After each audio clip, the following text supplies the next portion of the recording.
ناظرین کرام، آپ کو معلوم ہے کہ 20ویں صدی ہجری کا پہلا ماہ ربیع الاول شروع ہو چکا ہے۔ نبی اکرم صلی اللہ علیہ وسلم کی ولادت باسعادت کا مہینہ ہے۔ اسی مناسبت سے آپ کے ذکر جمیل پر مشتمل گفتگوؤں کا یہ سلسلہ شروع کیا جا رہا ہے۔ اس ضمن میں اس سے پہلے کہ ہم نبی اکرم صلی اللہ علیہ وسلم کی حیات طیبہ اور آپ کی سیرت مطہرہ کے مختلف گوشوں کے بارے میں کسی قدر تفصیل سے گفتگو کریں، مناسب معلوم ہوتا ہے کہ پہلے قرآن حکیم کی روشنی میں یہ سمجھیں کہ نبی اکرم صلی اللہ علیہ وسلم کا مقصد بعثت کیا تھا۔ ہمارا ایمان ہے کہ سید ولد آدم محمد الرسول اللہ صلی اللہ علیہ وسلم صرف ایک نبی ہی نہیں ہے، خاتم النبیین ہے، اور صرف ایک رسول ہی نہیں ہے بلکہ آخر المرسلین ہے۔ لہذا آپ کا مقصد بعثت یقیناً وہ بھی ہے جو تمام انبیاء اور رسل کا بنیادی اور اساسی مقصد بعثت ہے، لیکن چونکہ آپ پر نبوت و رسالت کا سلسلہ صرف ختم ہی نہیں ہوا، مکمل ہوا ہے، لہذا آپ کے مقصد بعثت میں ایک تکمیلی اور اتمامی رنگ بھی ہونا ضروری ہے جو آپ کے لیے بابہل امتیاز ہو تمام انبیاء اور رسولوں کے مقدس جماعت میں۔ اسلام پورا قصر ایمان کی بنیاد پر قائم ہے، اور ایمان چند ماورائی حقائق کو ماننے کا نام ہے جن تک رسائی حواس ظاہری کے ذریعے ممکن نہیں، بلکہ جن تک رسائی کسی درجے میں صرف عقل اور وجدان کی قوتوں کو بروئے کار لا کر ہو سکتی ہے۔ اگر ان امور کو 3 بڑے بڑے حصوں میں جمع کیا جائے تو وہ ایمانیات ثلاثہ کی شکل اختیار کرتے ہیں، یعنی ایمان باللہ یا توحید، ایمان بالآخرہ یا معاد، اور ایمان بالرسالت و نبوت۔ ان تینوں کے مابین اگر ذرا بنظر غائب دیکھا جائے تو بڑا گہرا منطقی ربط پایا جاتا ہے۔ تفصیلات کو چھوڑ کر اور فلسفیانہ اور متکلمانہ موشگافیوں سے قطع نظر اگر سادہ الفاظ میں سمجھنے کی کوشش کی جائے کہ ایمان کیا ہے، تو سب سے پہلے یہ حقیقت سامنے آتی ہے کہ یہ پوری کائنات، یہ پورا سلسلہ کون و مکان جو تا حد نگاہ ہماری نگاہوں کے سامنے پھیلا ہوا ہے، جس کی وسعتوں کا تاحال انسان کو کوئی اندازہ نہیں، یہ نہ ہمیشہ سے ہے نہ ہمیشہ رہے گا۔ اصطلاحاً ہم یوں کہیں گے کہ یہ حادث ہے اور فانی ہے، البتہ ایک ہستی، ایک ذات ہے جو ہمیشہ سے ہے اور ہمیشہ رہے گی۔ یہ ہستی بالکل تنہا ہے، اکیلی ہے، لا شریک۔ اس کی ذات، اس کی صفات، اس کے حقوق و اختیارات سب حد درجے یونیک ہیں، جن میں کوئی کسی اعتبار سے نہ ساجھی ہے نہ شریک۔ اس ہستی میں تمام محاسن و کمالات بتمام و کمال موجود ہیں۔ یہ ہستی ہے جسے ہم اللہ کے نام سے جانتے ہیں۔ یہ ہے اجمالاً ایمان باللہ یا توحید۔ اس ہستی نے اس کائنات کو پیدا فرمایا۔ یہ تخلیق الٹپ نہیں ہے، بے مقصد نہیں ہے، بیکار اور عبث نہیں ہے۔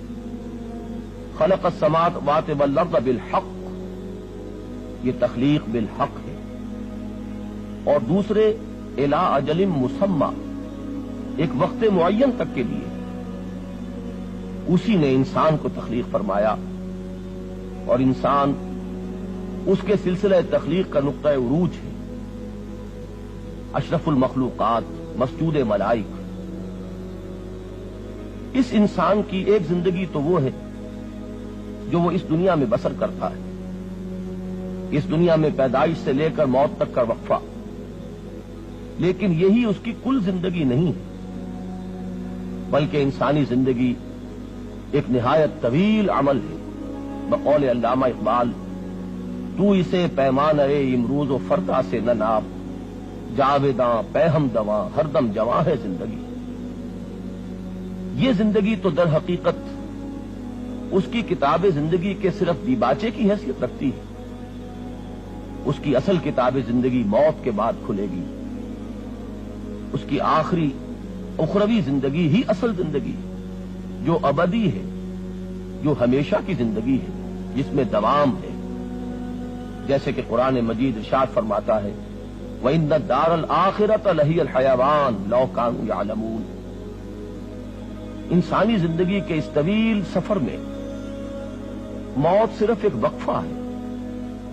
بقول شاعر، موت ایک زندگی کا وقفہ ہے، یعنی آگے بڑھیں گے دم لے کر۔ اس نے جو انسانی زندگی کو دو حصوں میں تقسیم کر دیا، تو اس سے جو دنیاوی زندگی کا حصہ جداگانہ مشکل ہوا، اس کا مقصد ہے امتحان۔ خلق الموت والحیات لیبلوکم ایکم احسن عملا۔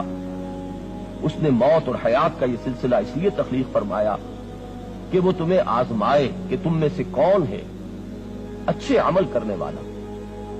اس کو بھی علامہ اقبال نے نہایت سادہ الفاظ میں ادا فرمایا، قلزم ہستی سے تو ابھرا ہے مانند حباب، اس زیاں خانے میں تیرا امتحان ہے زندگی۔ اس زندگی کے بعد ایک موت آنے والی ہے۔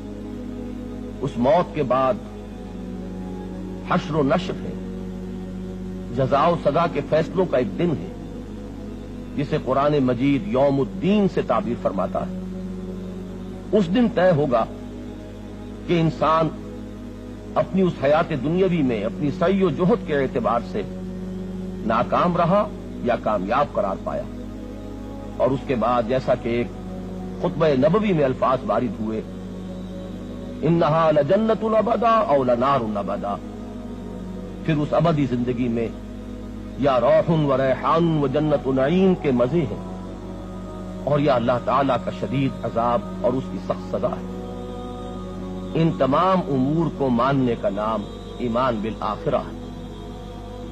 اگر غور کیا جائے تو ایمان باللہ اور ایمان بالآخرہ یا ایمان بالمعاد، ان دونوں کے ربط سے اسلام کے تصور زندگی کا ایک خاکہ مکمل ہو جاتا ہے۔ یہ گویا کہ مبدأ و معاد کا علم ہے۔ اس کے بغیر انسان کا حال بے لنگر کے سے جہاز کا ہے، جس کے لیے کوئی سمت سفر معین نہ ہو۔ سنی حکایت ہستی تو درمیاں سے سنی، نہ ابتدا کی خبر ہے نہ انتہا معلوم۔ لیکن اللہ اور آخرت کا یہ علم انسان کی زندگی کے ابتدا اور انتہا کا تعین کرتا ہے۔ انہی دونوں کو سمو دیا گیا ہے قرآن مجید کے ان حد درجے جامع الفاظ میں، انا للہ و انا الیہ راجعون۔ ہم اللہ ہی کے ہیں، اسی کے پاس سے آئے ہیں اور اسی کی طرف ہمیں لوٹ جانا ہے۔ اب یہاں ایک سوال فطری طور پر سامنے آتا ہے۔ امتحان لیا جاتا ہے کچھ سکھا کر، جانچا اور پرکھا جاتا ہے کچھ دے کر۔ یہ جو امتحان جس سے انسان اس حیات دنیاوی میں دوچار ہے، آخر اس کی بنیاد کیا ہے؟ اس کی اساس کیا ہے؟ اس کی جانچ اور پرکھ کس بنیاد پر ہوگی؟ اس سوال کا ایک جواب جو بنیادی ہے وہ یہ کہ اللہ تعالیٰ نے انسان کو اس دنیا میں اس ابتلاء اور آزمائش کے لیے بھیجا تو غیر مسلح نہیں بھیجا، بہت سی صلاحیتوں اور استعدادات سے مسلح کر کے بھیجا۔ بڑی پیاری آیت ہے سورۃ الدہر کی، انا خلقنا الانسان من نطفۃ امشاج نبتلیہ فجعلناہ سمیعا بصیرا۔ ہم نے انسان کو ملے جلے نطفے سے پیدا کیا تاکہ اسے آزمائیں، اسے جانچیں، اسے پرکھیں، بس ہم نے اسے سمیع اور بصیر بنایا، اسے سماعت اور بصارت کی استعدادات دے کر دنیا میں بھیجا، مزید برآں اس میں تعقل، تفکر کی صلاحیتیں رکھی۔ اس میں نیکی اور بدی کی تمیز ودیت کی، جیسے کہ فرمایا گیا وَنَفْسٍ وَمَا سَوَّاهَا فَأَلْهَمَهَا فُجُورَهَا وَتَقْوَاهَا، اور قسم ہے نفس انسانی کی اور جو اسے بنایا اور سنوارا اور اس کی نوک پلک درست کی، اور اس میں نیکی اور بدی، خیر اور شر کا علم الہامی طور پر ودیت کر دیا۔ اس سے بھی آگے بڑھ کر مزید غور کیا جائے تو معلوم ہوتا ہے کہ قلب انسانی میں اللہ تعالیٰ نے اپنی اجمالی معرفت کی ودیت کی ہے، روح انسانی میں اللہ تعالیٰ نے اپنی محبت کی ایک دھیمی سی آنچ بھی رکھ دی ہے۔ ان تمام چیزوں سے مسلح ہو کر انسان اس دنیا میں آیا ہے، لہذا اس کی اخروی باز پرس، اس کا جو حساب کتاب ہوگا آخرت میں، اس کی بنیادی اساس تو یہی ہے۔ گویا کہ ہر انسان مسئول ہے، ذمہ دار ہے، جواب دہ ہے، اکاؤنٹیبل ہے، رسپانسبل ہے اللہ کے سامنے، خواہ کوئی نبی نہ آئے ہوتے، خواہ کوئی کتابیں نازل نہ ہوئی ہوتی۔ ان استعدادات کی بنیاد پر جو انسان کے اندر ودیت ہیں، ہر انسان مکلف ہے، مسئول ہے، ذمہ دار ہے، جواب دہ۔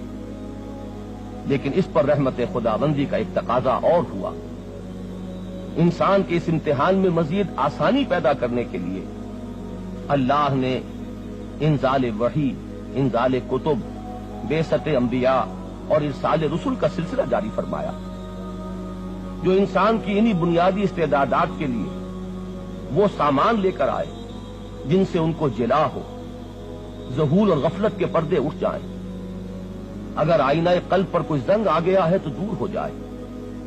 یہ گویا کہ اللہ تعالی کی طرف سے اس کی مزید رحمت ہے، مزید فضل و کرم ہے۔ گویا کہ نبوت اس پہلو سے رحمت ہے، اور یہی وہ نقطہ ہے جو سمجھ لینا چاہیے کہ نبی اکرم صلی اللہ علیہ وسلم کی ذات مبارکہ میں یہ رحمت باؤنڈ لیس ہو گئی ہے، اس نے تمام جہانوں کا احاطہ کر لیا ہے۔ نبوت اصلاً رحمت ہے، لیکن محمد الرسول اللہ صلی اللہ علیہ وسلم رحمت للعالمین بنا کر بھیجے گئے، آپ کی رحمت تمام جہانوں کو محیط ہو گئی۔ لیکن اسی کا ایک دوسرا پہلو بھی سامنے رہے، نبیوں کی آمد کے بعد، رسولوں کی بعثت کے بعد، کتابوں کے نزول کے بعد اب محاسبہ اخروی کے لیے گویا کہ انسان پر اتمام حجت ہو گیا۔